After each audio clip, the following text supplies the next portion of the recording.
Hi, I'm Jodi Barrows with the Square and a Square technique, and today I'm going to demo power cutting. So when you get ready to cut, you want to make sure that you have good quality, accurate tools. My favorite are Creative Grid and then Omni Grid. There's a couple of other good brands, but those two are my favorite.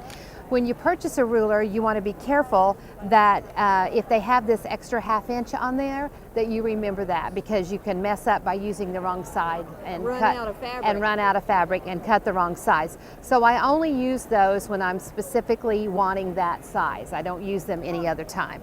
The long one is a great one to have, the 24 inch, but I don't use it all the time. But a 6 by 24 I have on my table all the time.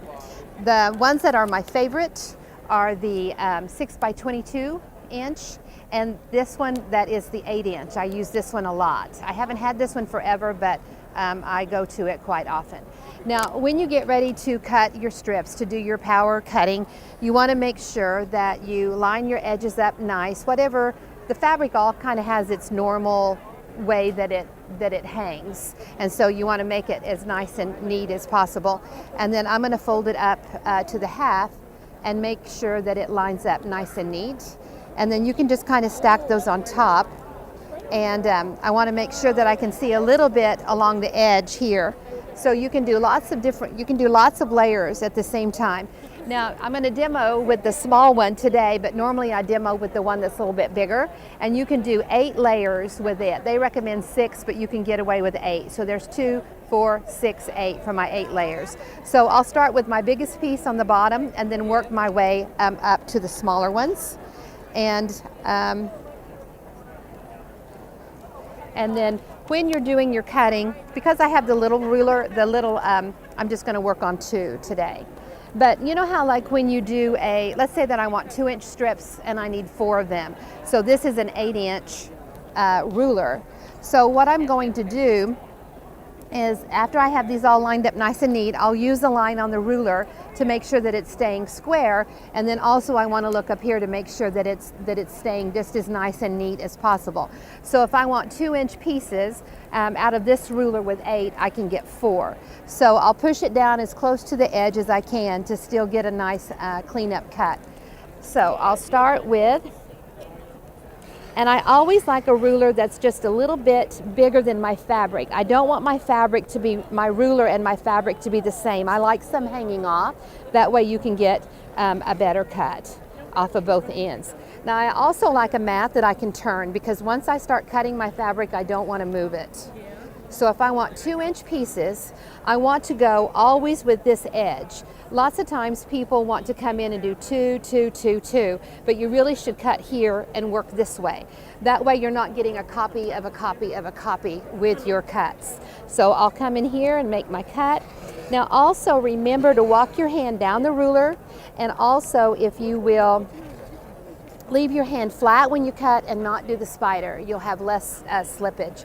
So now I want to come down here, and I'm going to still use this cut, and I'm going to move it down to the 2 inches. And that way, you'll see how I do this, how every time we'll be using this as my edge. That way, every 3 or 4 cuts, you don't have to do a new cleanup cut. So there's my 2 inches there. And I'll scoot it aside, then I'll come in here. So see, I'm always using this fabric edge for my cut. That way I'm not getting a copy of a copy of a copy. And it will keep your pieces straighter longer.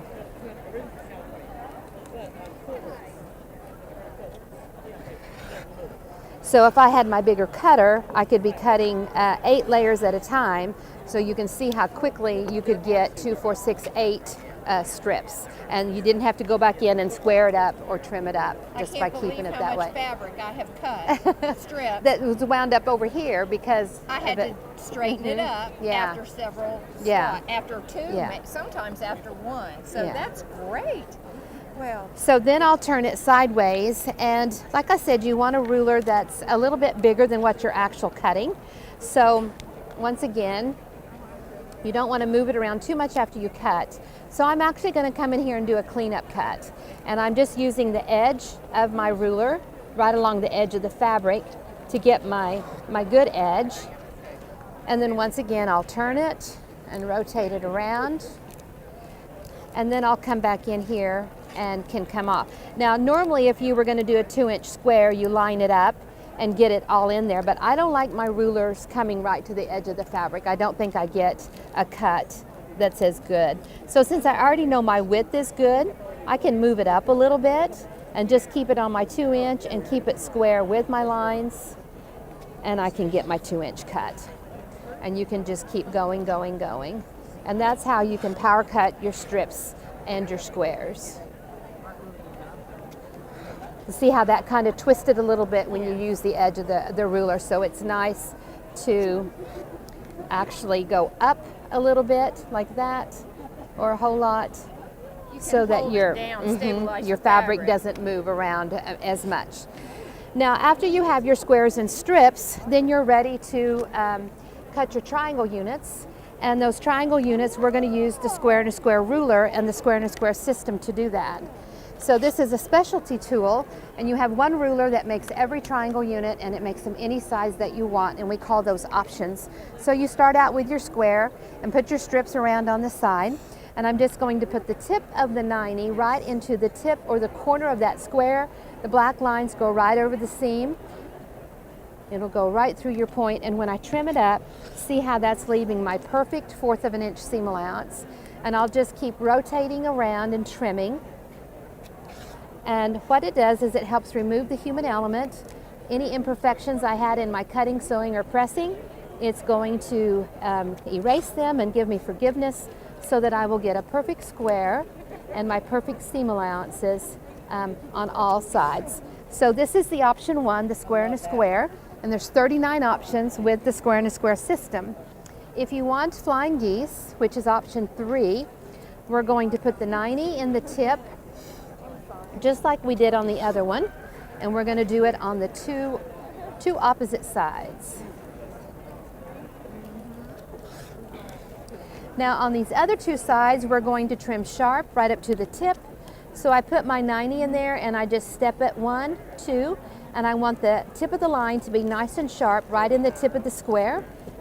Trim it up, and see how it's a sharp trim. So what that's doing is it's moving our seam allowance and creating a point for us, so that when we come in here and cut it in half, right through those sharp trims, then you can see how we have our 2 perfect flying geese, just like that. Love it. So with the square and a square system, you'll either trim leaving the 1/4 of an inch or going right up to the tip on any of the different options. And this one here is an option 8. And to do my option 8, I will just cut my unit tip to tip and go this direction. And then this is what we call the option 8. So see how you can put something in the middle here, or you can do your borders. You can see how you can do your borders and how easy it is to turn those mitered corners and go back down the other side.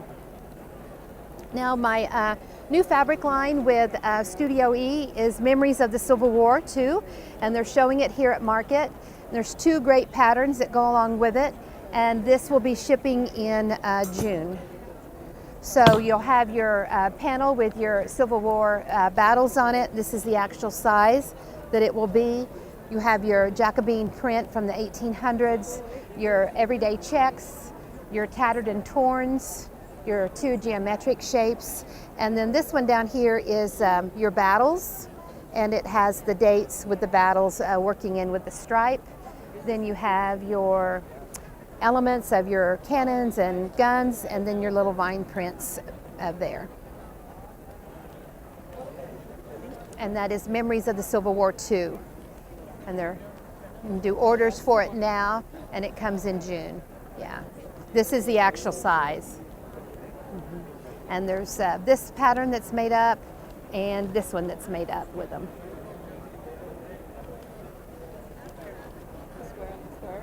Thank you. Thank you. Nice to see you.